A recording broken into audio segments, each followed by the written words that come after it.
Hi, I'm here to do a little Bible study. I don't know if there are any Bible warriors out there, but I'm going to take you to a verse in the Bible. It's Genesis chapter 1 and verse 14. Let's take it up. Genesis chapter 1 and verse 14, and it says, "Then God said, let there be light in the firmament of the heavens to divide the day from night, and let them be for signs and seasons, and for days and years." First thing you think to yourself, okay, signs and seasons. You think to yourself January, February, March, April, May, so that we'll know when those times are. But in fact, that's not what it means. If you go into your Hebrew concordance, as we know, the Bible was originally written in Hebrew. So what we're seeing there, the word signs and seasons, is an actual translation. And I don't know if you can see my iPad here, but you've got the word Moed. That means seasons. Yeah, that's the word that they use for seasons. And the word for signs is called oath. If we bring it up here. Here we go. The word oath means signs. Yeah. So that word oath means signs. Now when you do your research, you look into what those words mean. The word oath actually means, it actually means to distinguish a mark, a banner, a warning, a token, a signal, a beacon. That's really, really, really important, because what we're saying here is that the Most High God, Yahweh, has actually put a sign in for us. But what are those signs? The signs that he's put is what's called, it's the season. But we know that the word season doesn't really mean the season as we know it. It means Moed, as we've just explained here. Moed. Yeah. And Moed actually means, it means appointed times. It means his feasts. And you might be thinking, what are you talking about? Well, let me explain.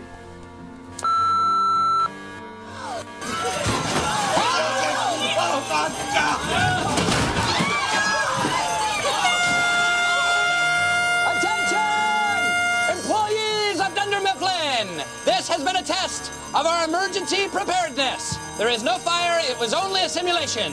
What? Fire, not real, this was merely a training exercise. So, what have we learned? Just imagine at work, I'm pretty sure there are people out there that have been through what's called a fire drill at work. When you have a fire drill, what happens? The alarm goes on. The alarm goes off and people get out their seats and they go outside to find a location, and they'll probably do that maybe once a week or maybe once a month or however often it is, but it's called a fire drill. Yeah, and you'll do this so that you'll know that if there was a real fire that actually happened, you'd actually know to get out of the building and everybody would congregate in one place. Thus we're saving somebody's life. However, the word Moed is actually the same thing. It means appointed times. Appointed times means feast of the Lord. And if you're not too sure where it is, if you look at Leviticus 23 and verse 2, you will see that God has given us Moed, appointed times, which are his feasts. I don't know if it's ringing a bell here, but basically what we're saying here is that from in Genesis, God had set appointed times for us as a sign. Yeah. Now let's look a bit more into these appointed times. If you go into Leviticus 23, Leviticus 23, and it says, "And the Lord spoke to Moses, saying, Speak to the children of Israel, and say to them, The feast of the Lord which you shall proclaim to be holy convocations. These are my feasts." And the first one he says is, 6 days shall that work be done, and on the seventh day is the Sabbath of solemn rest. You shall do no work on it. Wow. So we're told every 7 days we're supposed to rest and do no work. And we also see that in Genesis. But then he goes on and he says, these are my feasts as well. And we go into what's called Passover. We've got unleavened bread. We've got first fruits. We've got Shavuot, which is the Hebrew word Shavuot, but the English word is Pentecost. Then we've got trumpets. Then we've got atonement. And we've got Sukkoth. Sukkoth with the wedding supper of the Lamb. I don't know if anything's ringing here, but what we see in Genesis is when when God actually created the signs and seasons, the firmament for light, for signs and seasons, the first thing we think to ourselves, okay, well, you know, that's just so that we'll know when the months are. But it's not. It's so that we know when to celebrate his feasts. And if you don't know anything about the feast of the Lord, why we should be celebrating it? Because every single one of them, right through from Passover, unleavened bread, first fruits, trumpets, atonement, Sukkoth, every single one of them, there are 7 feasts there, will point to the Messiah. Yeah, and they are prophetic things that he's going to fulfill. He's actually fulfilled Passover, unleavened bread, first fruits in Shavuot.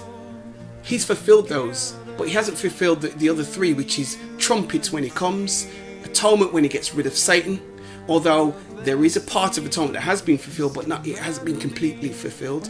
And then we have Sukkoth, which is a wedding supper of the Lamb, when we all sit down and celebrate and feast, and the New Jerusalem's here. So I'm asking you to study, check it out for yourself. As I say, Genesis chapter 1 and verse 14. And let me just leave this with you before I go. There's a text in the Bible in the book of Psalms 19:1, and it actually says, "The heavens declare the glory of God, and the firmament showeth his handiwork." So what it's saying is that in the heavens, in the stars, in the moon, within these elements which God made, they declare his handiwork. And what do we see when we understand the times when we're supposed to celebrate our feasts, the signs and the seasons, the feast of the Lord? They're pointed towards salvation, which is your Messiah, our Messiah who is to come. So in summary, what am I saying here? What I'm saying to you is that you have a personal invitation.